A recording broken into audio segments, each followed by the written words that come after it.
Halo Jess, selamat datang di Sulselcast, Sulsel Podcast. Selamat datang di Sulselcast. Sulsel Podcast.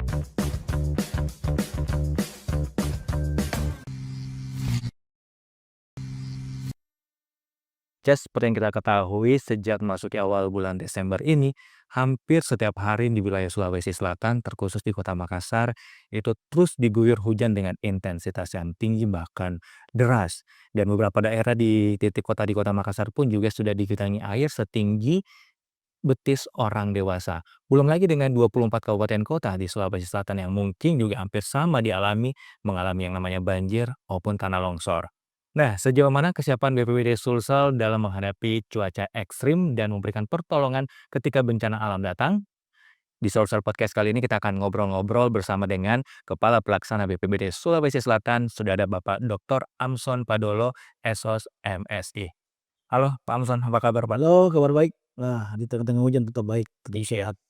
Amin.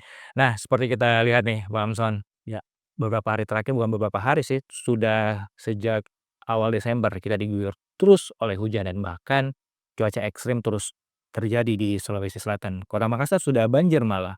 Nah, kalau kita lihat, apakah penyebabnya ini karena eh, siklus 5 tahunan kah, atau memang dari dampak cuaca El Nino nih, Pak? ya. Jadi, pemirsa podcast, perlu kami sampaikan memang, Sulawesi Selatan itu kan, kita ada memasuki zona musim hujan ya. Ya. Itu, setiap tahun siklusnya begitu di bulan Oktober sampai di bulan April malah, biasa sampai di bulan Maret ya. Itu siklus rutin setiap tahun. Tetapi perkembangan, berdasarkan, pemantauan satelit memang di bulan Desember ini, tingkat curah hujan itu lebih besar, curah hujan lebih besar dengan intensitas yang lama. Tapi ini kita sudah prediksi dari awal, karena dari awal itu kita sudah mendapatkan, informasi melalui satelit dari BMKG, informasi dari BMKG bahwa memang, di bulan Desember ini itu akan memasuki zona, ekstrim ya, ada Hmm. zona ekstrim. Jadi jauh hari sebelumnya, kita telah melakukan langkah-langkah persiapan untuk mengantisipasi itu. Jadi memang ini siklus rutin, tapi, untuk tahun ini dia cenderung lebih cepat, dan lebih lama. Nah itu perubahan iklim-iklim yang, karena faktor alam ya. Jadi ada, eee awan dari mana ya, yang masuk itu menambah curah hujan itu lebih lebih intensitasnya lebih besar Hmm. dan siklusnya lebih lama, gitu. Nah, ditambah dengan apakah juga menjadi faktor karena sistem drainase kah juga? Karena kalau kita lihat seperti, tahun-tahun sebelumnya ini pernah terjadi, rumah jabatan gubernur kemarin juga sempat tergenang air nih, Pak. Ya, jadi untuk khusus untuk daerah kemarin berdasarkan, zona waktu, memang yang masuk zona ekstrem itu memang Makassar. Iya. Makassar, Goa, ini nanti juga tanggal 18 sampai 22 Desember itu sudah diperkirakan akan ada, curah hujan lebat dan sangat lebat dengan intensitas waktu yang lebih lama. Ini, menjangkau beberapa kabupaten kota. Kalau untuk wilayah Makassar, Goa, Maros, Pangkep baru ya, itu memang sudah, diinformasikan akan mengalami hal itu. Beberapa waktu lalu memang, ini melanda Makassar. Di satu sisi memang, pasang waktu itu kondisi pasang juga ya, Air laut ya? air laut naik. Jadi,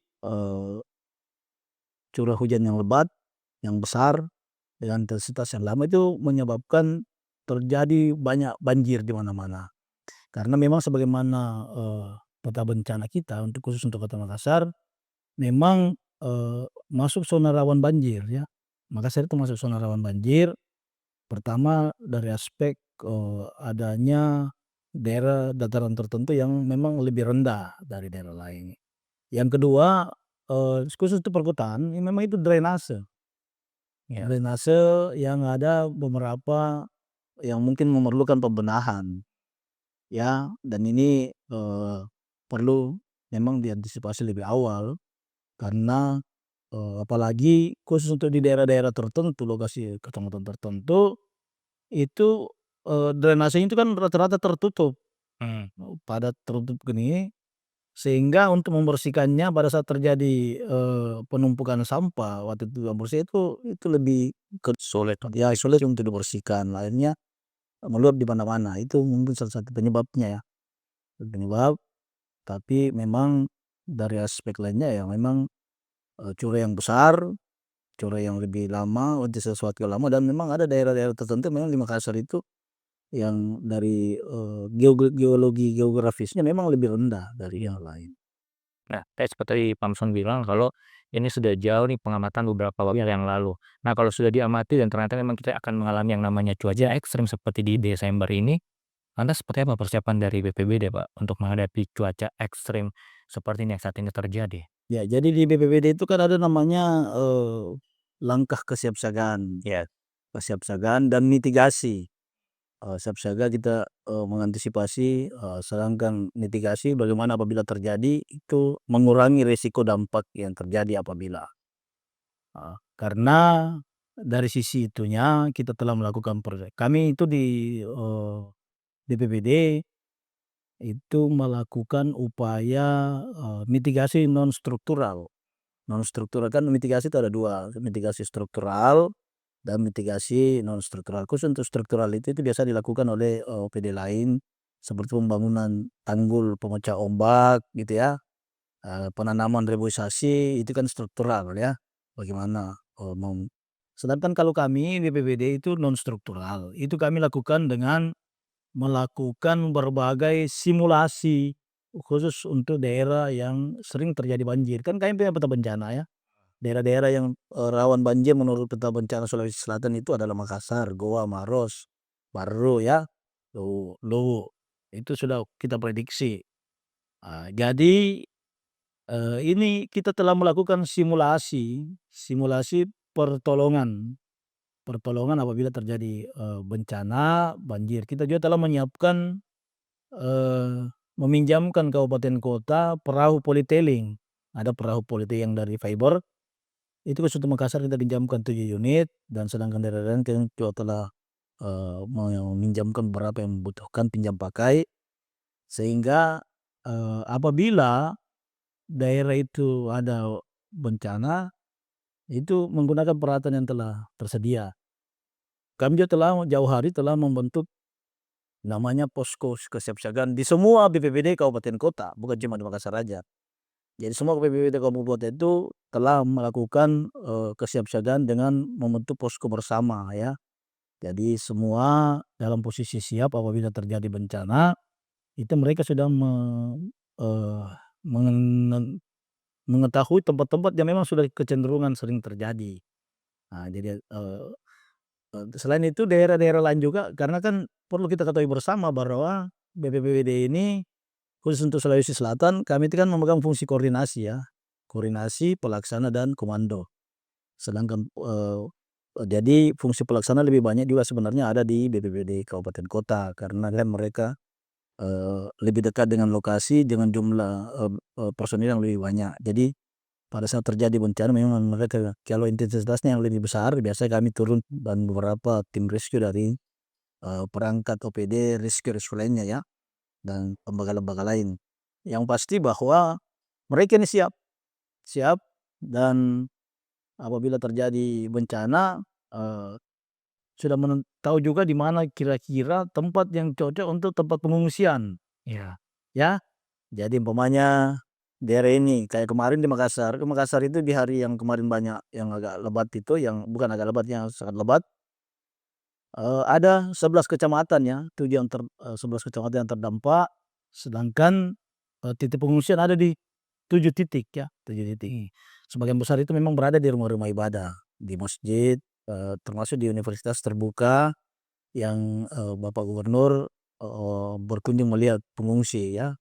Itu disediakan tempat, dan kami BPBD, memfasilitasi juga, terkait dengan kebutuhan yang mereka inginkan seperti matras, selimut, kelengkapan-kelengkapan bayi lainnya ya, itu kita siapkan. Sedangkan makanan logistik yang lain-lain itu kita kolaborasi dengan dinas sosial, baik dinas sosial kota, kabupaten kota maupun dinas sosial provinsi.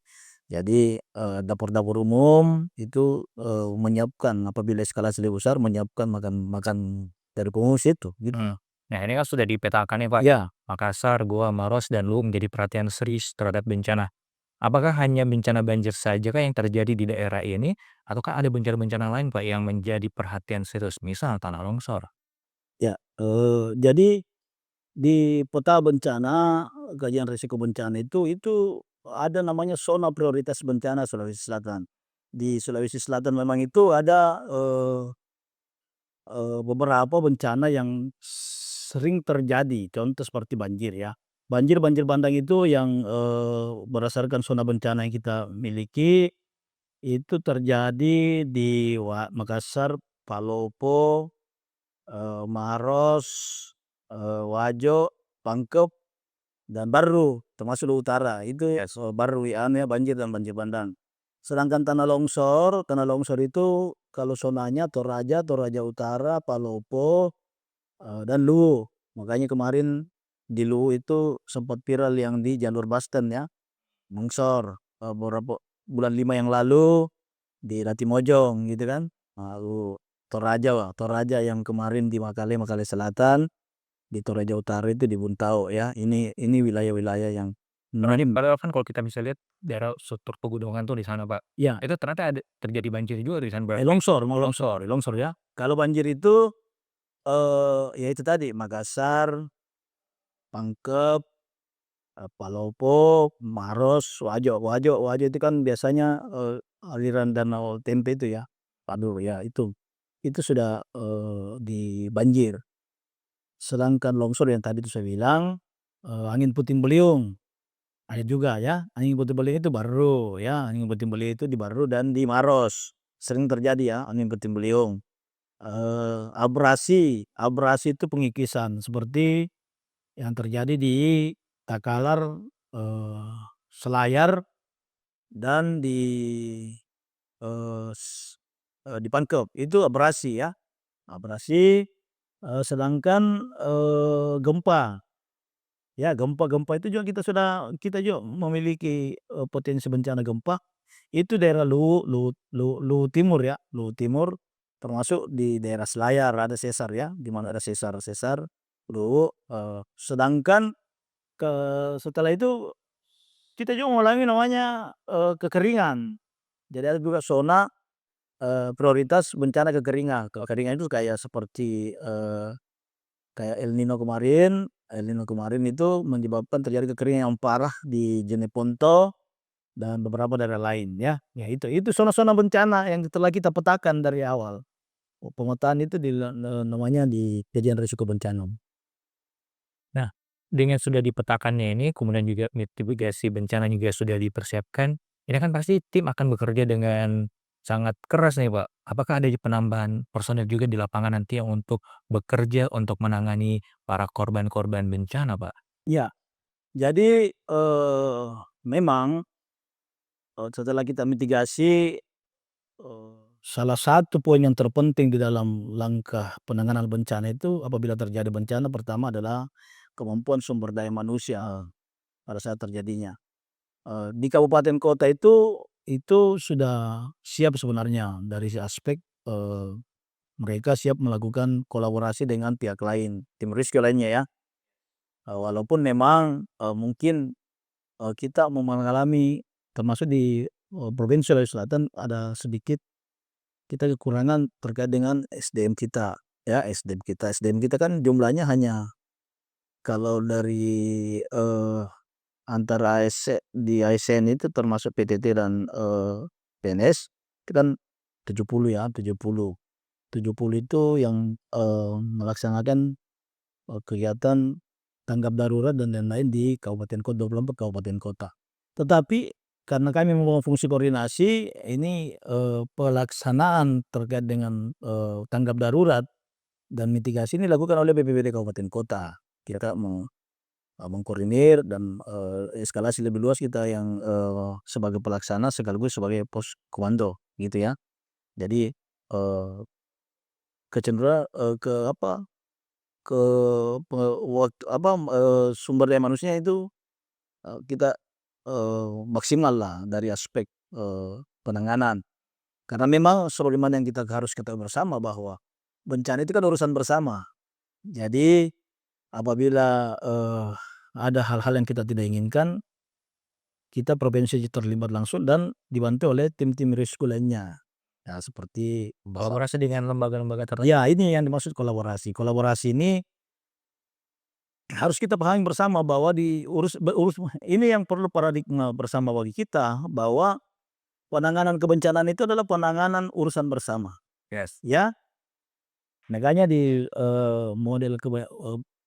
di penanggulangan bencana ada namanya pentahelix, ya. Pentahelix ini, terdiri dari pemerintah, unsur pemerintah ya. Unsur pemerintah dalam hal ini itu, banyak yang terlibat di dalamnya mulai TNI Polri, BPBD, Basarnas, Dinas Sosial, balai itu ya, balai jalan, balai pompengan, ya itu semua. Selanjutnya adalah unsur masyarakat. Masyarakat itu, terdiri dari itu tim relawan ya, yang sering masyarakat termasuk masyarakat yang ada di daerah bencana ya. Makanya ada namanya masyarakat tangguh bencana, desa, tangguh bencana ya, Destana itu ya, selain itu ada unsur media massa, unsur media dalamnya bagaimana penyampaian. Karena semua informasi kebencanaan itu sangat penting disampaikan kepada masyarakat, informasi yang valid. Hmm. Kata kuncinya ya, jangan informasi yang bersifat hoax karena justru kalau bersifat hoax itu justru masyarakat akan panik ya. Yes, jadi Jadi takut. ya, jadi, media di dalamnya, termasuk dunia usaha. Dunia usaha itu fungsi dunia usaha di dalam kebencanaan apabila ini kan pemerintah memiliki keterbatasan dalam aspek pembiayaan dan lain-lain. Makanya, diperlukan keterlibatan dunia usaha di dalam memberikan, berkolaborasi dengan unsur-unsur kebencanaan. Nah, selanjutnya adalah akademisi, ya. Bagaimana akademisi mengkaji, terjadinya suatu kajian-kajian terkait dengan kebencanaan. Bukan, dalam arti, bagaimana mereka menyikapi dan melihat dari aspek yang, membantu begitu ya. Bantu dalam menelah proses seperti ahli geologi ya, ahli geologi yang mengetahui pergerakan tanah dan berbagai, tingkat dari akademisi tersebut. Itu semua unsur pentahelix, kolaborasi. Karena yang harus memang dipahami itu adalah, bencana itu urusan bersama yang merupakan, bagaimana kita terlibat di dalamnya, begitu ya. Nah, meskipun masyarakat juga sudah terlibat ya Pak, dalam penanganan bencana, tapi kan masyarakat umum juga yang mungkin belum memiliki yang namanya edukasi terkait mengenai bagaimana sih apa yang dilakukan ketika bencana itu datang.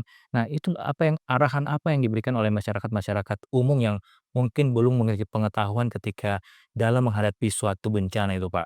Apalagi kan kalau kita lihat banyak masyarakat nih yang tidak mau meninggalkan rumahnya, alasannya karena ingin, menjaga harta benda mereka. Ya. Jadi memang, im ujung daripada penanganan terkait kedaruratan itu ada di masyarakat. Apabila terjadi bencana yang tidak kita inginkan, kita mengurangi kita mencegah timbulnya korban, khususnya korban jiwa ya, setelah itu korban harta benda. Jadi, kita memang meminta, melakukan upaya-upaya, ya itu tadi saya katakan bahwa mitigasi non struktural, penyadaran kepada masyarakat ya. Masyarakat ini, publik harus terlibat di dalam penanganan kebencanaan. Contoh terkait mitigasi-mitigasi, bagaimana masyarakat itu paling, penyadaran jangan membuang sampah sembarang, itu kan langkah terkecil ya. Selanjutnya bagaimana dalam pembangunan, drainase itu, adalah ruang untuk membersihkan, jangan semua tertutup oleh beton, termasuk pekarangan, adalah biofori-biofori gitu kan, itu kan menyadarkan masyarakat. Selain itu, memang ada program pemerintah itu namanya Masyarakat Tangguh Bencana. Masyarakat Tangguh Bencana ini bagaimana khusus untuk di daerah zona bencana yang, rutin terjadi seperti di Danau Tempe, Wajo. Itu kan perlu kita ketahui bersama bahwa di Danau Tempe itu dari beberapa sungai yang masuk kan, satu yang keluar, jadi itu kan banyak. Jadi kalau musim hujan itu pasti ada banjir. Iya. Nah itu kan kita memberikan pengertian, pemahaman, pelatihan, dan simulasi kepada masyarakat agar masyarakat itu tangguh bencana. Jadi kalau hujan, masyarakat itu sudah paham bagaimana, rumahnya bisa, seperti ada, apa ya, yang bisa naik gitu mengikuti alur aja gitu ya. Begitupun di daerah-daerah lain yang memang sudah, siklusnya, eee, yang sering setiap, terjadi itu selalu terjadi bencana ya, itu ya. Selain itu ada program namanya Desa Tangguh Bencana, ada Destana itu ya yang tangguh bencana. Itu, bagaimana suatu desa itu, eee, masyarakat paham terhadap bencana, paham dalam arti apabila terjadi bencana mereka mampu menyelamatkan dirinya sendiri, khususnya untuk di daerah-daerah yang, berada di zona yang katakanlah zona yang rawan bencana seperti di tebing-tebing, pegunungan. Jadi apabila dia mampu bagaimana dia bisa menyelamatkan diri, karena perlu kita ketahui bersama dalam, kebencanaan itu, penyelamatan dilakukan sebagian besar itu dilakukan oleh diri sendiri. Setelah itu baru orang di sekitar, ya.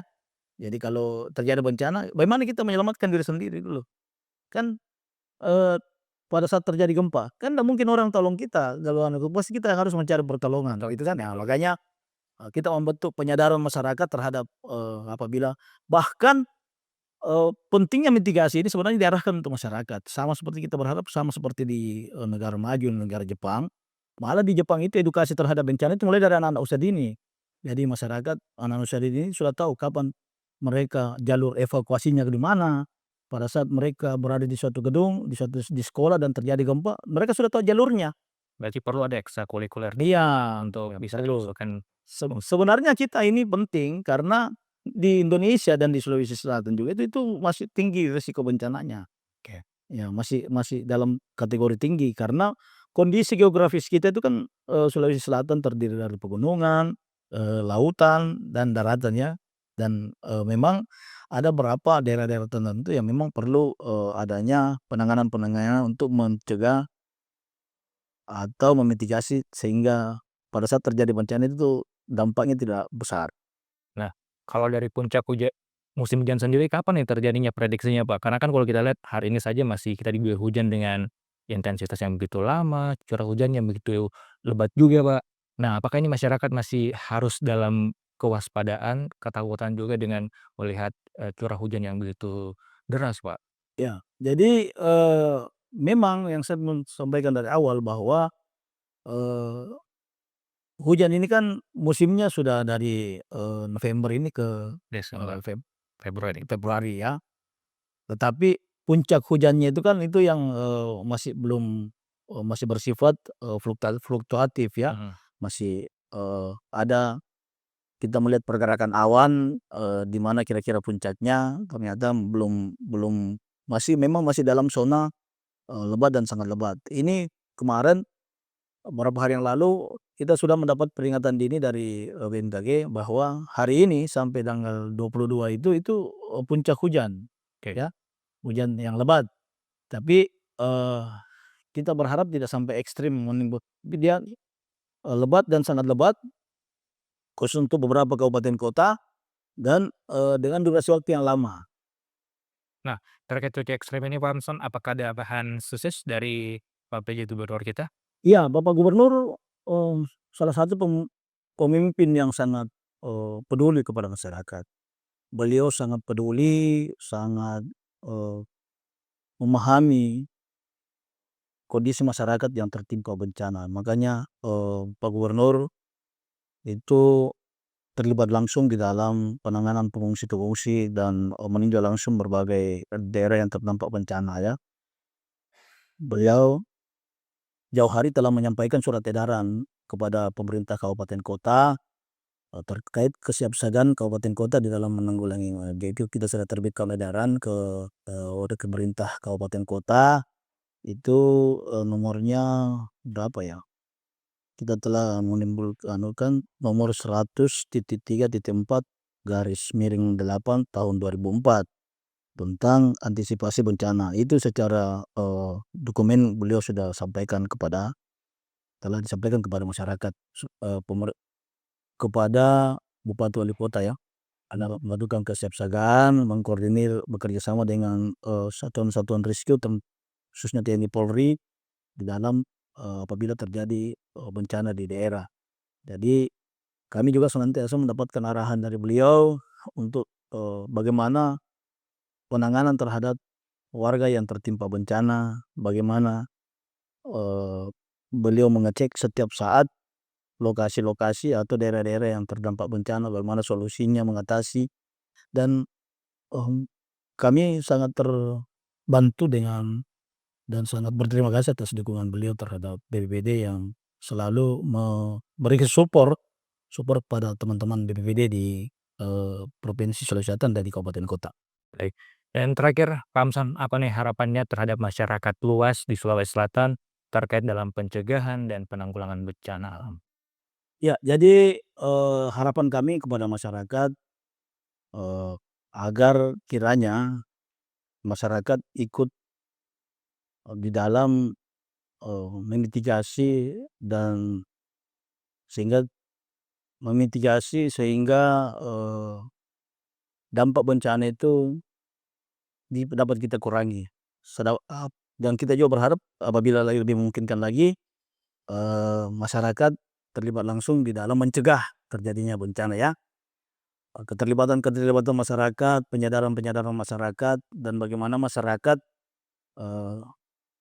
tahu bagaimana apabila suatu hari terjadi bencana, masyarakat memahami harus bagaimana melakukan upaya-upaya untuk penyelamatan ya.